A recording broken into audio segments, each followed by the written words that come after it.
है मरे ने, और कई बार एग्जाम में स्टूडेंट को भी मार चुका है ये मरे, मतलब खुद तो मरे सो मरे, आपको और हमारे को भी मार दिया। तो इसलिए विशेष रूप से ध्यान रखना मरे का द्वि आवश्यकता सिद्धांत।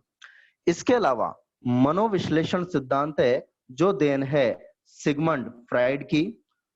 मूल प्रवर्त्यात्मक सिद्धांत देन है मैकडूगल की।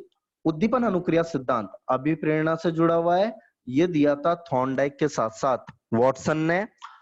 एक्स और वाई सिद्धांत ये देन है मैकग्रेगर की, और चालक न्यूनता का सिद्धांत देन है क्लार्क हल की। तो ये आपको हमारे को 11 के 11 सिद्धांत प्रवर्तक सहित याद रखने हैं। बात याद रखने की नहीं है डियर स्टूडेंट्स, बात को बहुत ध्यान से सुनिएगा। आजकल रीट और सीटेट में एक नया तरीका चल रहा है क्वेश्चन पूछने का, उस क्वेश्चन पर विशेष ध्यान दीजिएगा।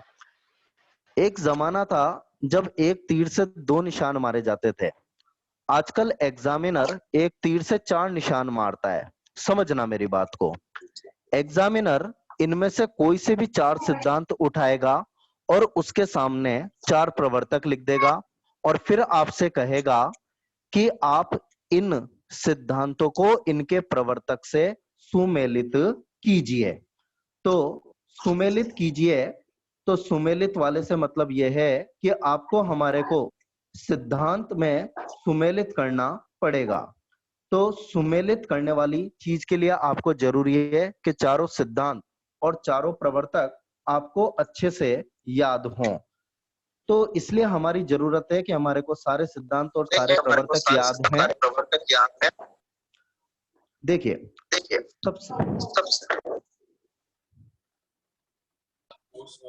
Request to all of you, please अपने अपने ऑडियो एंड वीडियो ऑफ रखें ताकि सर अच्छे से पढ़ा पाए आपको। मुझे थोड़ा डिस्टरबेंस हो रहा है, प्लीज सभी अपने ऑडियो वीडियो श्योर कर लें कि वो बंद है पूरी तरह, वरना अदर स्टूडेंट्स और हमारे को भी डिस्टरबेंस होगा। वैसे ही 40-45 मिनट की क्लास है, तो प्लीज एक बार सभी चेक कर लीजिए। सर प्लीज कंटिन्यू कीजिएगा। जी सर। Yes, let's continue. अब इनमें 4th नंबर का जो सिद्धांत है, आप ध्यान से देख रहे होंगे, आवश्यकता अनुक्रम सिद्धांत। आर्टेट 2011 में सबसे पहला क्वेश्चन यहीं से आया था। उसके बाद उपलब्धि अभिप्रेरणा सिद्धांत दिख रहा है 5th नंबर पे, यहां से भी आर्टेट में सीटेट में क्वेश्चन आ चुका है। इन दोनों सिद्धांत को मैंने स्टार मार्क किया है, ध्यान से सुनिए। आपको हमारे को इन दोनों सिद्धांतों को थ्योरेटिकल डिटेल सहित, क्वेश्चन प्रैक्टिस सहित, कॉन्सेप्ट क्लियर करके पढ़ना है, और बाकी सारे सिद्धांतों में सिर्फ आपको सिद्धांत का नाम और प्रवर्तक याद रखना है। उनसे जुड़ी हुई कोई विशेषता या अदर क्वेश्चन है तो वो मैं कल आपको प्रैक्टिस क्वेश्चन प्रोवाइड कराऊंगा, उसके अंतर्गत आ जाएंगे। पर अभी आपकी प्राथमिकता सिर्फ 2 सिद्धांत हैं जो एग्जाम ओरिएंटेड है, जिनसे एग्जाम में क्वेश्चन आने के चांसेस ज्यादा रहते हैं, और जो ऑलरेडी आर्टेट रीट में आ चुके हैं 4th और 5th। तो मैं सबसे पहले आवश्यकता अनुक्रम सिद्धांत ले रहा हूं। इधर नीचे वाली स्क्रीन के साइड पे इधर आइए, जहां आर्टेट और एक क्वेश्चन लिखा हुआ है, ध्यान से देखिएगा इस क्वेश्चन को। इस क्वेश्चन में लिख रहा है कि एक मां भूख शांत करने के लिए अपने ही बालक को बेच देती है, तो बताइए वह कौन से सिद्धांत की पालना कर रही है। यह क्वेश्चन आरटेट में 2011 में आ चुका है, और अपने आप में सबसे स्तरीय प्रश्न था जो इस एग्जाम में पूछा गया था, और मैक्सिमम स्टूडेंट को इसमें प्रॉब्लम फेस करनी पड़ी थी। तो आपको इस सिद्धांत के बारे में बहुत अच्छे से जानना है, समझना है। क्वेश्चन का आंसर जो आएगा वो आएगा आवश्यकता अनुक्रम सिद्धांत, जो मैंने फर्स्ट हेडिंग डालकर ऑलरेडी लिख रखा है। अब क्या होता है आवश्यकता अनुक्रम सिद्धांत, कैसे काम करता है, इस क्वेश्चन का आंसर कैसे आया, लिंक करना है। तो अब आप मेरे से बहुत ध्यान से थ्योरी सुनेंगे, सभी अपने ऑडियो वीडियो को म्यूट रखेंगे। अभी तो सिर्फ आपके हमारे सामने लिखा हुआ मैटर था, अब कॉन्सेप्ट का मैटर स्टार्ट कर रहे हैं। बहुत ध्यान से सुनिएगा स्क्रीन को देखते हुए, जहां आवश्यकता अनुक्रम सिद्धांत लिखा हुआ है। एक मनोवैज्ञानिक हुए अब्राहम मैस्लो। इन अब्राहम मैस्लो ने आवश्यकता अनुक्रम सिद्धांत दिया, जिसे इंग्लिश में नीड हायरार्की बोला जाता है। इसे हिंदी में दो नाम और दिए गए हैं, पदानुक्रमिक आवश्यकता सिद्धांत या मांग सिद्धांत, क्योंकि इन्होंने 5 मानव की प्राथमिक आवश्यकताएं बताई थी और उनको महत्व के आधार पर क्रमबद्धता से जमाया था। मतलब अब्राहम मैस्लो ने मानव की 5 प्राथमिक आवश्यकताओं को सीक्वेंस से जमाया है। वैसे तो उन्होंने टोटल 9 आवश्यकताएं बताई थी, जिनमें से 5 प्राथमिक कहलाती है और 4 द्वितीयक कहलाती है, पर द्वितीयक से हमारे एग्जाम का कोई लेना देना नहीं होता और उन्हें महत्व भी नहीं दिया जाता। मानव अपना सबसे ज्यादा व्यवहार जो करता है 5 प्राथमिक आवश्यकताओं के कारण करता है। तो 5 प्राथमिक आवश्यकताओं को सीक्वेंस से, क्रमबद्धता से जमाया, महत्व के आधार पर जमाया अब्राहम मैस्लो ने। जब उन्होंने आवश्यकताओं को अनुक्रम से जमाया है, तभी तो सिद्धांत का नाम पड़ा आवश्यकता अनुक्रम सिद्धांत। उन्होंने आवश्यकताओं को पदों के रूप में, क्रम के रूप में जमाया है, तभी इसका नाम पड़ा पदानुक्रमिक आवश्यकता सिद्धांत। और ये आवश्यकताओं से जुड़ा हुआ है, मांग से जुड़ा हुआ है, नीड से जुड़ा हुआ है, तभी इसे कहा जाता है मांग सिद्धांत। और मैस्लो के अनुसार जो भी अभिप्रेरणा उत्पन्न होती है वो आवश्यकताओं के कारण होती है। तो मैस्लो ने इस आवश्यकता अनुक्रम सिद्धांत में न्यूनतम आवश्यकता बताई है शारीरिक आवश्यकता, और उच्चतम आवश्यकता बताई है आत्म सिद्धि की आवश्यकता। ये जो क्वेश्चन है, इस क्वेश्चन का लिंक है शारीरिक आवश्यकता से। पर आप एग्जामिनर का दिमाग देखिए, कितना टैलेंटेड पर्सन है, कितना अच्छे से क्वेश्चन को घुमाया है। जब आरटेट में पहली बार क्वेश्चन आया, उसने शारीरिक आवश्यकता नहीं पूछी डायरेक्ट। एग्जामिनर यूं भी तो पूछ सकता था कि आवश्यकता अनुक्रम सिद्धांत के अनुसार न्यूनतम आवश्यकताएं बताइए, पर नहीं पूछा। उसने आवश्यकता को प्रैक्टिकल लाइफ के एग्जाम्पल से जोड़ा और फिर क्वेश्चन को फ्रेम करके दिया है। और यही साइकोलॉजी की खासियत है, आपको सीखनी है। यदि कोई यूं सोचता हो कि मैंने 5 आवश्यकताएं रट ली, सिद्धांत रट लिए, मैं उत्तर दे दूं, नहीं है पॉसिबल। जब तक आप कॉन्सेप्ट नहीं पकड़ेंगे, कॉन्सेप्ट क्लियर नहीं करेंगे, तब तक आप इस चीज को नहीं सीख सकते। उसने क्वेश्चन भी ऐसा दिया है जो देश की किसी भी एक भी किताब, गाइड, नोट्स में नहीं था। यह क्वेश्चन एग्जामिनर ने क्रिएट किया है, कॉपी नहीं किया है। अब क्वेश्चन शारीरिक आवश्यकता से कैसे जुड़ा हुआ है, चलिए देखते हैं। शारीरिक आवश्यकता से इसलिए जुड़ा हुआ है, आप और हम पढ़ें क्वेश्चन को, ध्यान से पढ़िएगा। क्वेश्चन है, एक मां अपनी भूख शांत करने के लिए अपने ही बालक को बेच देती है। आपके मेरे दिमाग में आता है कि हाउ इज इट पॉसिबल कि कोई मां अपनी भूख शांत करने के लिए बालक को कैसे बेच सकती है यार। माँ में तो वात्सल्य भाव होता है, बालक के प्रति स्नेह वात्सल्य भाव रखती है। माँ तो एक सेकंड के लिए बच्चे को जुदा नहीं कर सकती, बेच कैसे सकती है। पर क्वेश्चन बड़ी प्रैक्टिकल कंडीशन से बनाया गया है और बिल्कुल सही बनाया गया है। कैसे? वो जो माँ है वो कुपोषण से ग्रसित है, वो बालक की परवरिश करने में सक्षम नहीं है, न वो बालक को फीडिंग करा सकती, न बालक का पालन पोषण कर सकती। जब माँ को पता चला कि वो उस बच्चे की और खुद की शारीरिक आवश्यकता की पूर्ति नहीं कर सकती, तो वो स्नेह प्रेम का ख्याल नहीं रखेगी, उसने बालक को बेच दिया। इसके पीछे दूसरा एंगल ये है कि माँ को ये लगा कि जिसे वो बालक को बेच रही है तो वो उसका पालन पोषण कर देगा और बालक का अस्तित्व बचा रहेगा। क्योंकि मानव के लिए सबसे पहली प्राथमिकता है शारीरिक आवश्यकता।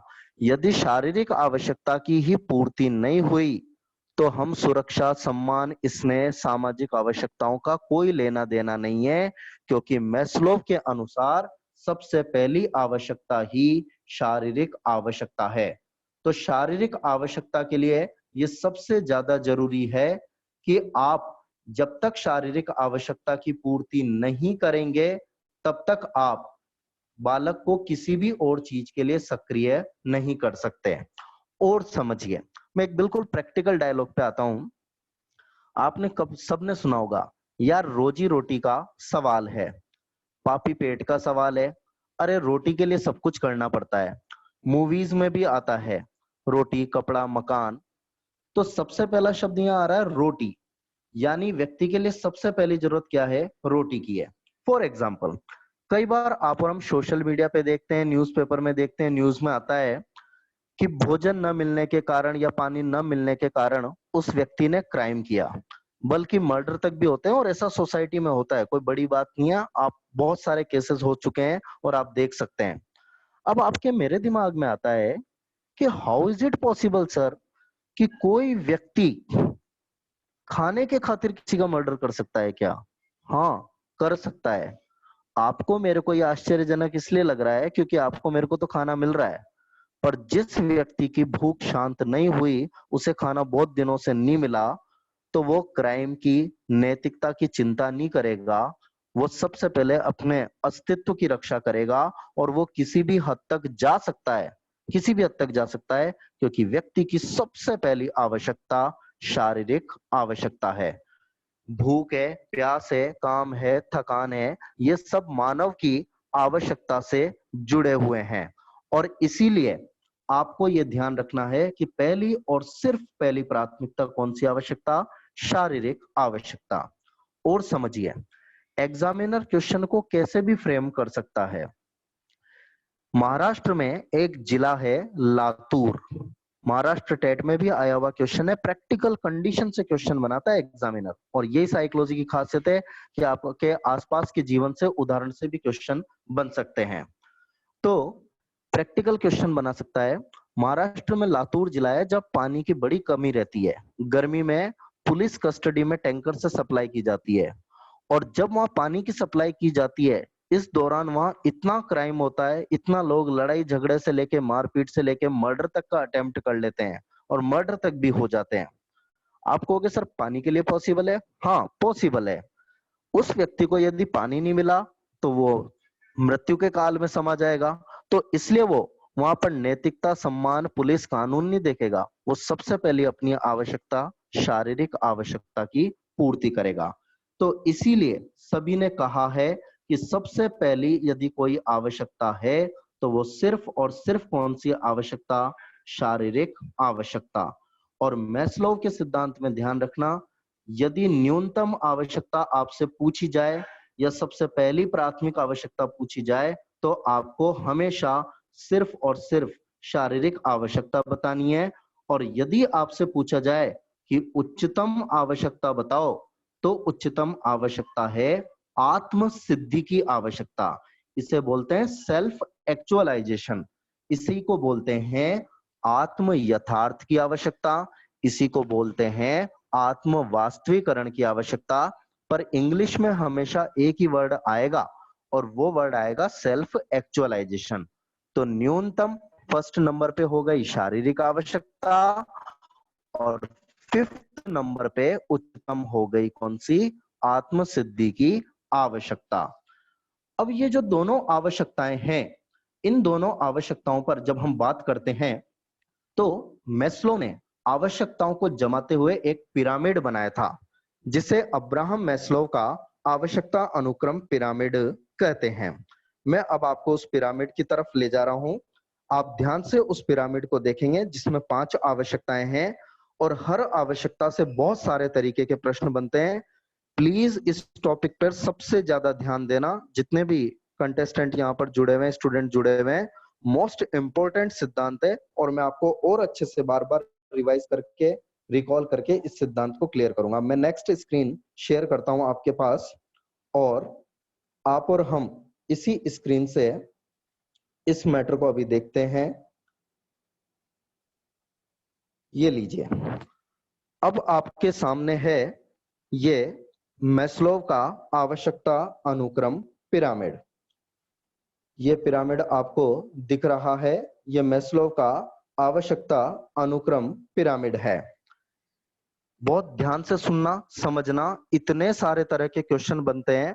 देखने में 5 आवश्यकताएं, पर क्वेश्चन पूछने के अंदाज 8-10 हो सकते हैं। और साथ ही साथ में आज आपको एक बहुत क्वालिटेटिव चीज बताऊंगा कि क्वेश्चन अप्रोच कैसे डेवलप की जाती है, कितने तरीके से क्वेश्चन की फ्रेमिंग होती है। Let's start, listen carefully. सबसे पहले नीचे ही नीचे लिख रही है शारीरिक आवश्यकता, आसानी से देख पा रहे होंगे आप सब। सामने इंग्लिश में वर्ड लिख रहा है फिजियोलॉजिकल नीड, इसे शारीरिक आवश्यकता या फिजियोलॉजिकल नीड बोलते हैं। और मेरी आप सभी से रिक्वेस्ट है, रीट और सीटेट पर कमांड करना है, सही क्वेश्चन के आंसर देने हैं तो प्लीज इंग्लिश टर्म को भी याद रखिएगा।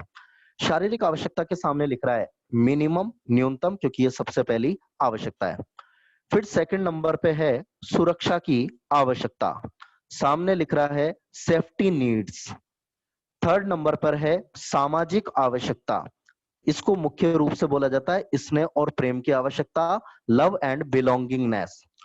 फोर्थ नंबर पे है आत्मसम्मान और स्वाभिमान की आवश्यकता, और इसी को बोलते हैं सेल्फ एस्टीम। और फिफ्थ नंबर पर है सेल्फ एक्चुअलाइजेशन, जिसे बोलते हैं आत्मसिद्धि या वास्तविकरण की आवश्यकता। तो मैक्सिमम उच्चतम नंबर पे यदि कोई आवश्यकता है तो वो है आत्मसिद्धि की आवश्यकता। दुनिया में कोई भी व्यक्ति व्यवहार करता है तो वो व्यवहार हमेशा इन्हीं 5 आवश्यकताओं के अनुसार करता है।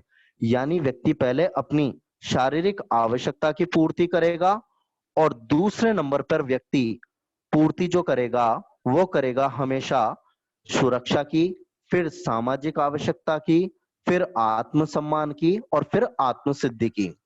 आपको 5 आवश्यकताएं अच्छे से याद रखनी ही रखनी है। क्यों याद रखनी है, समझिएगा। आजकल आपने यदि लास्ट रीटेट आरटेट का और सेकंड ग्रेड का पेपर दिया हो तो एक बड़ा अच्छा क्वेश्चन पैटर्न फेमस हो रहा है कि मैस्लो के आवश्यकता अनुक्रम में आवश्यकताओं को क्रमबद्धता से जमाइए। तो आपको 5 आवश्यकताएं क्रमबद्धता से याद होनी चाहिए, तब जाके आप आवश्यकताओं को क्रमबद्धता से जमा पाएंगे। इसलिए हमारे को 5 आवश्यकताएं याद रखनी है और ऐसे क्वेश्चन आजकल बहुत बन रहे हैं, आवश्यकताओं को क्रमबद्धता से जमाइए। तो आपको ध्यान रखना है कि क्रमबद्धताएं ध्यान रखनी ही रखनी है, क्योंकि क्रमबद्धता वाला प्रश्न पूछा जा सकता है। और तो और कई बार एग्जाम में पिरामिड भी बनाने को आ चुका है। कई स्टूडेंट तो पिरामिड में कंफ्यूज हो जाते हैं कि ये त्रिभुज उल्टा आएगा सीधा आएगा, कैसी आवश्यकता होगी कैसी नहीं होगी, तो बड़े कंफ्यूज होते हैं। तो अगला आपसे डायरेक्ट पिरामिड भी पूछ सकता है। थर्ड नंबर पे एक बड़ी अच्छी चीज है, आप बुरा मत मानना, बुरा मत मानना, हाँ, हम बचपन से लेकर 55 तक कितना ही पढ़ लें पर कुछ चीजें आज तक कंफ्यूज करती है। जैसे एक तो गेट के बाहर लिखा रहता है पुल एंड पुश, आज तक अच्छे के समझ में नहीं आया कि पुल करना है या पुश करना है, धक्का देना है अंदर की ओर खींचना है। ऐसे बचपन से एक टेक्निकल चीज है आरोही और अवरोही क्रम, ascending and descending order. Examiner ने ऐसे भी क्वेश्चन दिया है कि मैस्लो के आवश्यकता अनुक्रम को जमाइए आरोही क्रम में और अवरोही क्रम में। आधे बच्चे तो 2 मिनट तक यही सोचते रहते हैं कि आरोही कौन सा है और अवरोही कौन सा है। तो प्लीज इस चीज पर गौर कीजिएगा कि होने में टॉपिक में 5 ही चीजें हैं, पर पहला क्वेश्चन जैसे माँ भूख शांत करती है वाला लैंग्वेज वाला उदाहरण वाला बना सकता है। सेकंड ये भी पूछ सकता है कि कौन सी आवश्यकता है और कौन सी नहीं है, तो 5 आवश्यकताएं याद होनी चाहिए ताकि बता सके कौन सी नहीं है। थर्ड क्रमबद्धता जमाने वाला प्रश्न पूछ सकता है। फोर्थ आरोही अवरोही क्रम पूछ सकता है। और तो और फिफ्थ नंबर पे न्यूनतम और उच्चतम आवश्यकता भी पूछ सकता है। और तो और इसके अलावा हर आवश्यकता से लैंग्वेज वाले क्वेश्चन भी बना सकता है। 5 आवश्यकता हैं पर क्वेश्चन पूछने के तरीके 6 मैंने आपको बता दिए और यही मैं आपको सिखाना चाहता हूं। मैं साइकोलॉजी कैसे भी पढ़ाता हूं, दैट इज अनदर थिंग। मैं आप सबसे रिक्वेस्ट कर रहा हूं प्लीज, कंटेंट याद करने से मेरे से पढ़ने से कुछ नहीं होगा। आपको सबसे ज्यादा जरूरत है क्वेश्चन की प्रैक्टिस की, क्वेश्चन की अप्रोच की। एग्जामिनर का दिमाग पढ़ना सीखिए कि किस किस तरीके से क्वेश्चन क्रिएट होते हैं और कैसे उनके आंसर दिए जा सकते हैं। तो इसीलिए आपको हमारे को सबसे ज्यादा जरूरत है कि आप और हम इन 5 मैटर को याद रखें। तो याद रखने का सबसे बढ़िया तरीका है कि पांचों आवश्यकताएं याद रखनी है। बात के लिए कोई बोझा नहीं छोड़ना, हाथों हाथ क्लियर कीजिए यही मेरे साथ साथ। एक बार रिवाइज रिकॉल कीजिए सभी स्क्रीन को देखते हुए। फर्स्ट, शारीरिक आवश्यकता। सेकंड, सुरक्षा की आवश्यकता। थर्ड, सामाजिक आवश्यकता। फोर्थ, आत्मसम्मान या स्वाभिमान की आवश्यकता। और फिफ्थ, आत्मसिद्धि की आवश्यकता। वंस मोर, एक बार और करेंगे इंग्लिश में। Physiological needs, safety needs, love and belongingness, self esteem, और फिफ्थ, सेल्फ एक्चुअलाइजेशन। तो ये पांचों आवश्यकताएं अब्राहम मैस्लो ने दी थी। अब मैं एक बार फिर आवश्यकता अनुक्रम सिद्धांत को जीरो से रिकॉल करा रहा हूं। मेरे साथ साथ ध्यान से सुनना और मन ही मन रिकॉल कर लेना। जैसे मन ही मन अपन किसी को बुरा कहते हैं ना, वैसे मन ही मन रिकॉल कर लेना। देखिए, सुनते जाइएगा और रिकॉल करते जाइएगा। फर्स्ट पॉइंट, आवश्यकता अनुक्रम सिद्धांत, पदानुक्रमिक आवश्यकता सिद्धांत, मांग सिद्धांत, नीड हायरार्की। दी किसने? अब्राहम मैस्लो ने। कुल प्राथमिक आवश्यकताएं कितनी बताई? कि 5 बताई। पांचों आवश्यकताओं में न्यूनतम आवश्यकता कौन सी? कि शारीरिक आवश्यकता। उच्चतम आवश्यकता कौन सी? कि आत्मसिद्धि या वास्तविकरण की आवश्यकता। आवश्यकताओं का क्रमबद्धता पूछे तो फर्स्ट से फिफ्थ तक बताना है। पहली, शारीरिक आवश्यकता। सेकंड, सुरक्षा की आवश्यकता।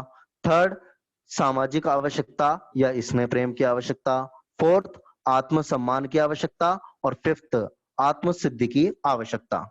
रह जाएगा याद आसानी से? हाँ या ना? यस और नो? रह जाएगा ना? अरे यस। यार, आप सब प्रतिभाशाली हो। आपकी तो मेमोरी 140 प्लस आईक्यू वाली है, आसानी से याद रख सकते हो आप, इतना मेरा विश्वास है। आपको 3-3 घंटे की मूवी डायलॉग सहित याद रह जाती है, तो ये 5 चीजें क्या याद रही नहीं रहेगी? क्या आपको आसानी से याद रह जाएगी? ठीक है, चलिए आगे बढ़ते हैं। ये मैस्लो का जो सिद्धांत है, ये तो सभी के पास है और सभी को याद भी है, अधिकांश को। पर इस सिद्धांत में करेक्शन हुआ था, और वो जो करेक्शन हुआ था वो हुआ था 1959 में। और उस करेक्शन से भी क्वेश्चन बनता है, तो उस करेक्शन को आप विशेष रूप से याद रखिएगा। क्या करेक्शन था?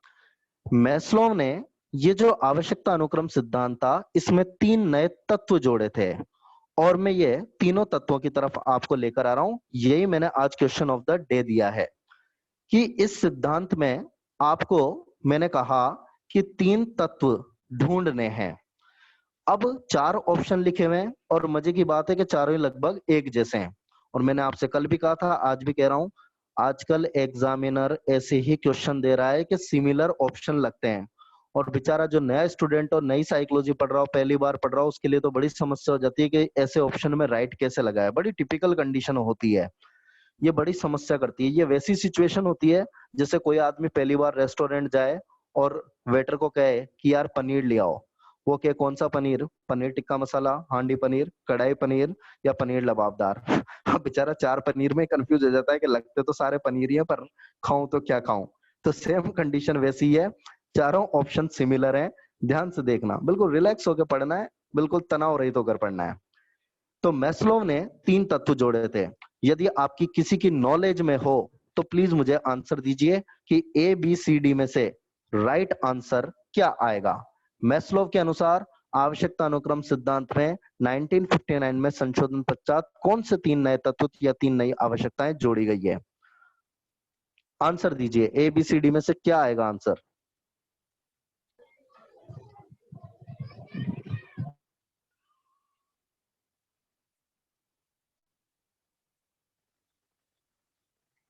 यस, आंसर आते जा रहे हैं, आंसर दीजिए। यस, काफी सारे आंसर आ रहे हैं, वेरी गुड।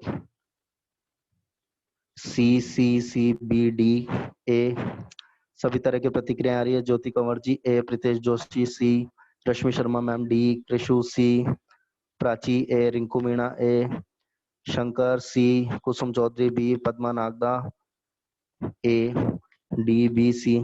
चलो, सभी तरह की प्रतिक्रिया आ रही है, वेरी गुड। अच्छा लगा कि सब एक्टिव पार्टिसिपेंट है। ऐसा नहीं है कि रामायण कथा चल रही है और सब निष्क्रिय होके सो रहे हो, कम से कम जाग रहे हैं। कोई कुंभकर्ण नहीं है हमारे बीच में से। और ज्यादा से ज्यादा सीखने की इच्छा रखता है। Very good. और रिस्पॉन्स आ रहे हैं? वेरी गुड, वेरी गुड, बहुत अच्छा। चलो सभी एक्टिव मेंबर्स हैं। अब मैं आपको आंसर बता देता हूं।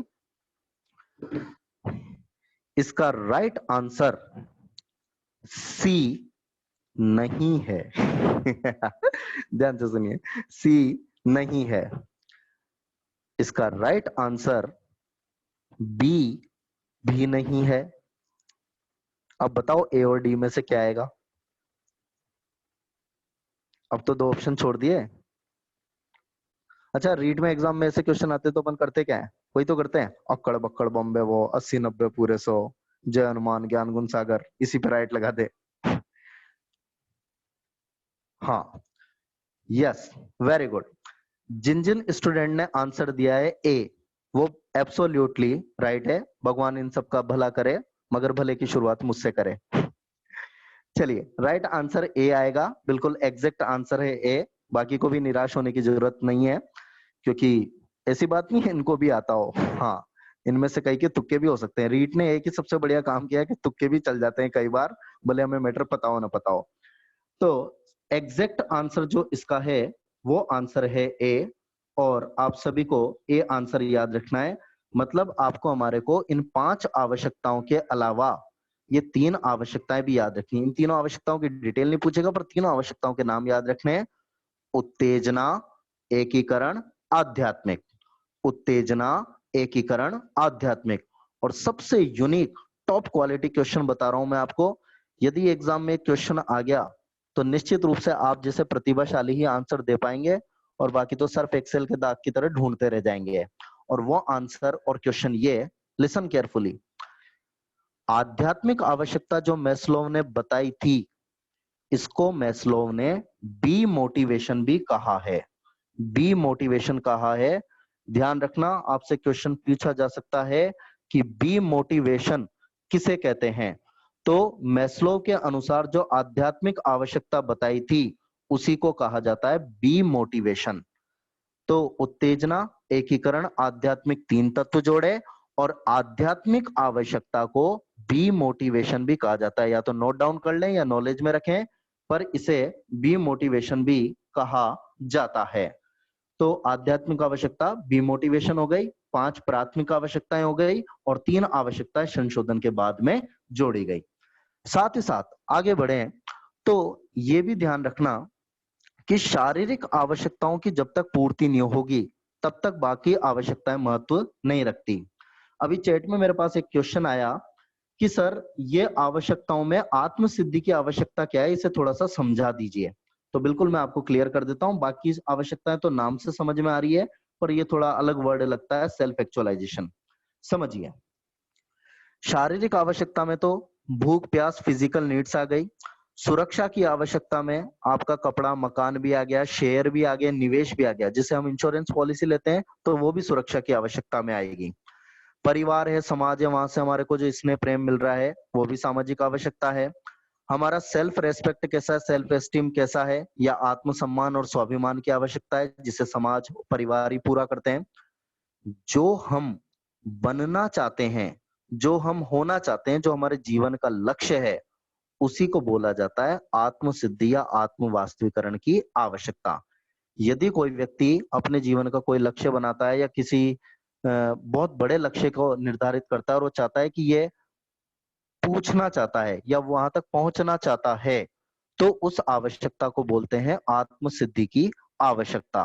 तो ध्यान रखना, आत्म सिद्धि की आवश्यकता का मतलब है जो व्यक्ति बनना चाहता है या जहां तक पहुंचना चाहता है, उस आवश्यकता को बोला जाता है कि इसे बोला जाता है आत्म सिद्धि की आवश्यकता। एक और क्वेश्चन यहाँ पर आया है कि आध्यात्मिक आवश्यकता को बी मोटिवेशन क्यों कहा। मैस्लोव ने 2 मोटिवेशन पार्ट बांटे, ए और बी। उत्तेजना को भले उसने ए मोटिवेशन कहा है, क्योंकि उत्तेजना शारीरिक पक्षों से जुड़ी रहती है, पर मैस्लोव का मानना यह है कि व्यक्ति शारीरिक स्वास्थ्य के साथ साथ मानसिक स्वास्थ्य का भी ध्यान रखे, अपने आप को स्पिरिचुअली स्ट्रांग रखे, तो उसने आध्यात्मिक आवश्यकता को सिंबल के रूप में बी मोटिवेशन कहा है। यानी ए रूप में प्रायोरिटी उत्तेजना को है और बी रूप में प्रायोरिटी उसने आध्यात्मिक आवश्यकता को कही है। और आरोही अवरोही क्रम का भी ध्यान रखिएगा। अवरोही में घटता हुआ क्रम है, आरोही में चढ़ता हुआ क्रम है। तो ये चढ़ते हुए क्रम में आरोही में आपको दिख रहा है कि शारीरिक आवश्यकता, सुरक्षा की आवश्यकता, सामाजिक आवश्यकता, आत्मसम्मान और आत्मसिद्धि की आवश्यकता। भले ही हम थोड़ा ही पढ़ें, कम पढ़ें, पर जो भी पढ़ें परफेक्शन से पढ़ें, क्वेश्चन अप्रोच से पढ़ें और मैटर यहीं के यहीं याद कर लें, अच्छे से कंटेंट पर कमांड कर लें। और साथ ही साथ एक एग्जांपल देके मैं आपको एक मैटर और क्लियर कर दूं। ये जो शारीरिक आवश्यकताएं होती है, इनमें भी क्रम निर्धारित होता है। ऐसा नहीं है कि व्यक्ति प्रत्येक आवश्यकता को प्रदर्शित कर दें। फॉर एग्जाम्पल, बिल्कुल प्रैक्टिकल एग्जाम्पल देता हूं, आप आसानी से समझ लेंगे। मान लीजिए आपका दोस्त या आपके फ्रेंड सर्किल में कोई व्यक्ति आपके सामने एक गुलाब जामुन से भरी हुई प्लेट लेकर आता है। आप गार्डन में घूम रहे हैं, नंगे पांव घूम रहे हैं और वो गुलाब जामुन से भरी हुई प्लेट लेकर आता है। कल्पना कीजिए, ज्यादा खुश मत होइए, बस इमेजिन कीजिए ओनली। हाँ हाँ, कुछ तो ज्यादा ही खुश हो गए कि हाँ जैसे वास्तव में इनका दोस्त लेकर आ रहा हो। अभी लॉकडाउन है, कोई नहीं आएगा। देखिए, साथ ही साथ यस, तो शारीरिक आवश्यकता में आपकी शारीरिक आवश्यकता है, आपको बहुत ज्यादा जोरों की भूख लगी हुई है, आप सुबह से भूखे हैं और आपका दोस्त सामने से लेकर आ रहा है गुलाब जामुन से भरी हुई प्लेट। आप उसकी तरफ दौड़ते हैं और आपके रास्ते में पांव में कांटा चुभ जाता है। अब आपकी शारीरिक आवश्यकताएं दो हो गई कि एक तो आपको संवेदना हुई, कष्ट हुई, आप कष्ट से मुक्ति पाना चाहते हैं, और दूसरा आप उसी समय पर भूख को भी शांत करना चाहते हैं। तो ऑब्वियसली आप पहले कांटा हटाएंगे और फिर गुलाब जामुन खाएंगे। हालांकि हकीकत में ऐसा नहीं होगा, अपन राजस्थान वाले उल्टे हैं। अपन तो कह देंगे कि पहले गुलाब जामुन खिलाते हैं, कांटा वाटा तो बाद में हटा लेंगे क्योंकि हमारा डर ये है कि अगला गुलाब जामुन नहीं खा जाए।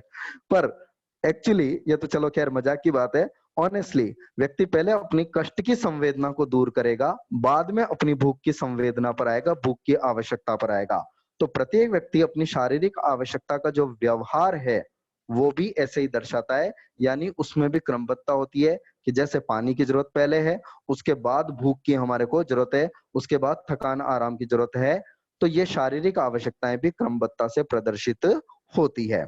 यस, एक बड़ा अच्छा क्वेश्चन आया है, कई को कंफ्यूजन भी होगा।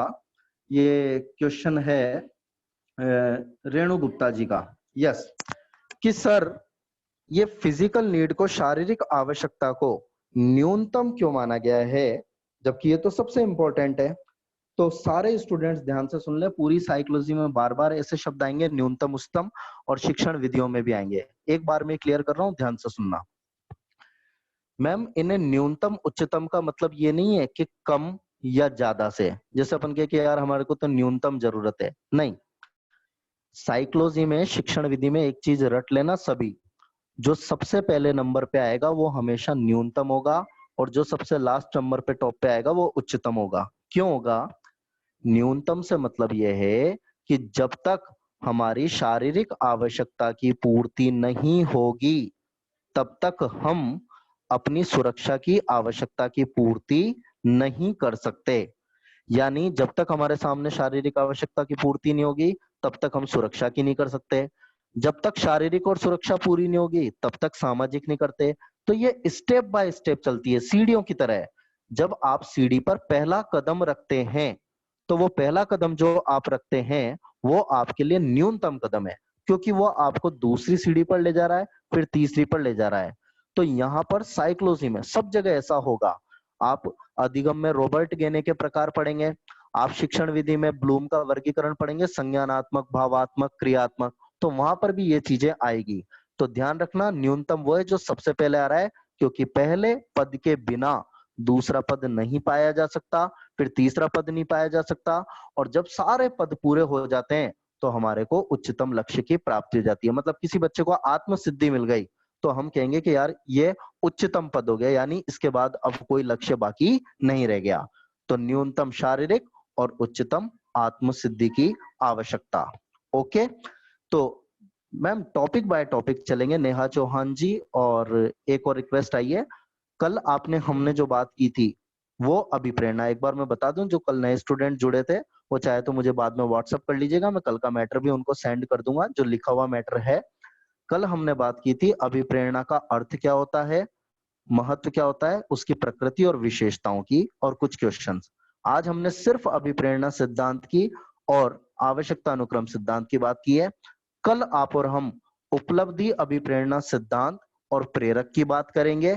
फिर स्टेप बाय स्टेप चलेंगे। डेली 45 मिनट की क्लास है, तो जो रिक्वेस्ट आई है मेरे पास अभी चैट में कि सर अभिप्रेरणा चक्र भी बताओ, तो निश्चित रूप से समझाऊंगा, पर उसकी क्लास हमारी नेक्स्ट क्लास में रहेगी। हम टॉपिक बाय टॉपिक चलेंगे, थोड़ा थोड़ा पढ़ना है, डेली पढ़ना है। ओके, और कोई क्वेश्चन हो तो आप मुझसे अभी क्वेश्चन कर सकते हैं।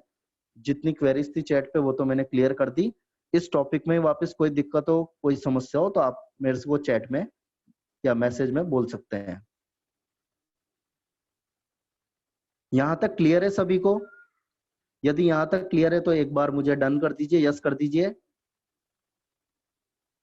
कोई समस्या तो नहीं है, मैं अपनी तरफ से और क्लियर कर दूंगा। प्रिया बादल जी, रीट में कोई नेगेटिव मार्किंग नहीं होती। आध्यात्मिक को स्पिरिचुअल कहते हैं। ओके स्वाति, मैं आपको क्लियर कर रहा हूं। एक्स और वाई मैकग्रेगर का सिद्धांत पूछा है आपने स्वाति। यस, मैं क्लियर करता हूं आपको।